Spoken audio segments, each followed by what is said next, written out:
ઓસ્ટ્રેલિયાના ઘરમાં આવી ગયા. ઓસ્ટ્રેલિયાના ઘરની અંદર આપણે બનાવ્યા છે ગરમા ગરમ નાસ્તો, જે બધી બાજુ નાસ્તો ચાલે કેનો હું કહેતી હોઉં છું, ઓંડવો ઢોકળા. મારા છોકરાઓ કહેતા હોય છે મમ્મી તમે બનાવ્યો તવીનો ઇન્સ્ટન્ટ ઓંડવો. ચાલો મારી સાથે છેલ્લે સુધી રેસીપી જોજો, સબસ્ક્રાઇબ કરજો, લાઇક કરજો, શેર કરજો ને આગળ આગળ ફોરવર્ડ કરજો. આવી રેસીપી ઘણી બધી નવી નવી આવ્યા રાખશે. સાફ સૂફી કરતા કરતા સાથે કરીએ સવારનો નાસ્તો. ચાલો આજે આપણે બનાવી નાખીશું ઓંડવો ઢોકળા. ઓંડવો ઢોકળા ઇન્સ્ટન્ટ બની જતા હોય છે, તરત ને તરત, આથા વગર. બોલો, છે ને એક નવીન વસ્તુ જે આથા વગર આપણે કરવાની છે. એની અંદર જે સૂજી, ચણાનો લોટ, લાગતી વળગતી બધી વસ્તુઓ મેં લઈ લીધી છે.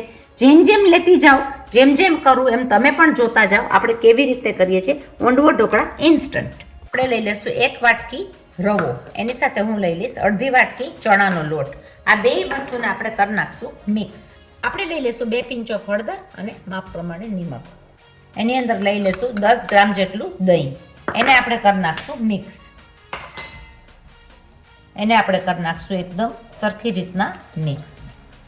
જોઈતા પ્રમાણમાં પાણી નાખી દઈશું, કારણ કે રવો અને ચણાનો લોટ પાણી તો પીશે. આપણે બેટરને બહુ ઢીલું નથી કરી નાખવાનું, એટલે આપણે થોડું થોડું પાણી નાખીને એને મીડિયમ થીક રાખશું. આ વસ્તુ બહુ જ સરસ લાગતી હોય છે ખાવામાં, કારણ કે ચણાનો લોટ હોય ફરસો અને રવો હોય ફોરો અને ફ્લફી. એકદમ જ સરસ મજાના રવાના સ્વાદ અંદર આવી જશે.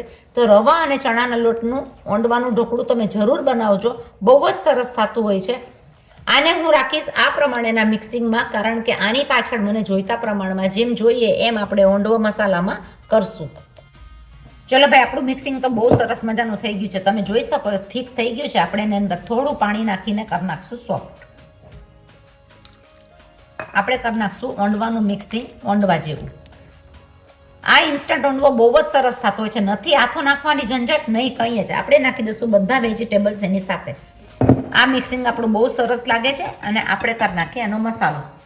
પ્લીઝ મસાલામાં થોડો એવો બે ચપટી જેટલો ચાટ મસાલો, 1 ચપટી જેટલું મરી પાવડર, થોડા એવા ચીલી ફ્લેક્સ. ચીલી ફ્લેક્સ સાથે હું લઈ લઈશ થોડું વેજીટેબલ્સમાં ઓનિયન સાથે લઈ લઈશું જોઈતા પ્રમાણમાં ગાજર. ગાજરની સાથે તમે મટર પણ લઈ શકો, બધા વેજીટેબલ્સ તમે એની સાથે લઈ શકો.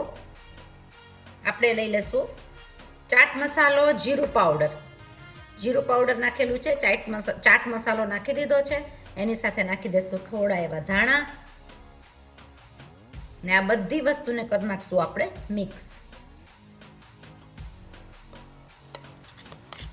મિક્સ થતો ઓંડવો બહુ જ સરસ દેખાતો હોય છે. હવે એનું આવશે મેઇન ઇન્ગ્રેડિયન્ટ છે. શું નાખીએ છીએ જુઓ તમે આગળ. આ બહુ જ સરસ ફ્લફી પણ થશે અને તરત જ થઈ જશે. ક્યારે તરત મન થાય ખાવાનું તો આ પ્રમાણે આપણે બનાવી શકીએ. આપણે નાખી દઈશું માપમાં ખાંડ ઓપ્શનલ છે. એની સાથે નાખી દઈશું આદુ, લસણ અને મરચાની પેસ્ટ. સ્વાદ વધારવામાં નાખશું હિંગ. હવે મેઇન ઇન્ગ્રેડિયન્ટ આવશે એને પકાવવા માટે અને સ્વાદ વધારવા માટે pinch of soda bicarb. Soda bicarb સાથે આપણે ગળાશ અને ખટાશનો બેલેન્સ માટે નાખી દઈશું થોડું એવું લીંબુ. મિક્સ થયેલું ખીરું એકદમ સરસ મજાનું તૈયાર થઈ ગયું છે.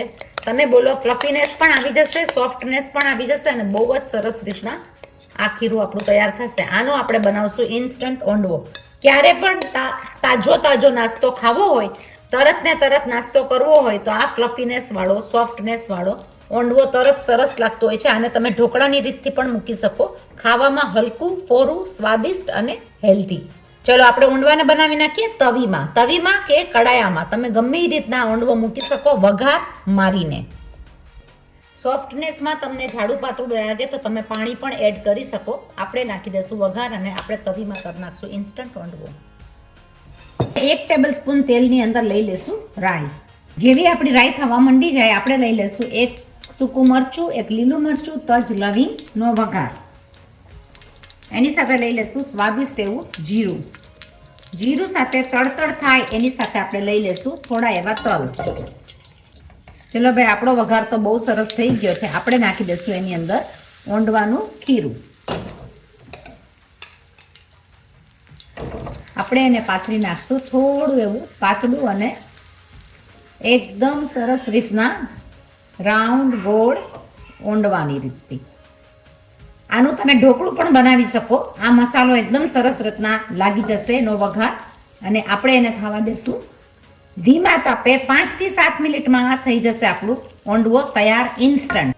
આપણે એને ઢાંકીને થવા દેશું રેડી. અને આપણે થવા દેશું એકદમ ધીમા તાપે. અને તમે જુઓ સરસ રીતના એકદમ પાકવા માંડી ગયું છે. રેસીપી તમે જરૂર ફોલો કરજો, સબસ્ક્રાઇબ કરો મારી ચેનલને લાઈફ ઇન ઓસ્ટ્રેલિયા બીના મોદી. આપણો ઓંડવો સરસ મજાનો પાકીને તૈયાર થઈ ગયો છે. બંને સાઈડથી તમે જોઈ શકો અહીંયાનો પણ કલર એકદમ સરસ આવી ગયો છે અને પાકીને તૈયાર થઈ ગયો છે.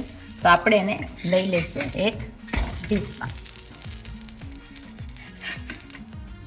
ઓંડવો ખાવામાં એકદમ જ સરસ લાગશે, એકદમ સરસ ગરમા ગરમ નાસ્તો તમારો ઇન્સ્ટન્ટ તૈયાર.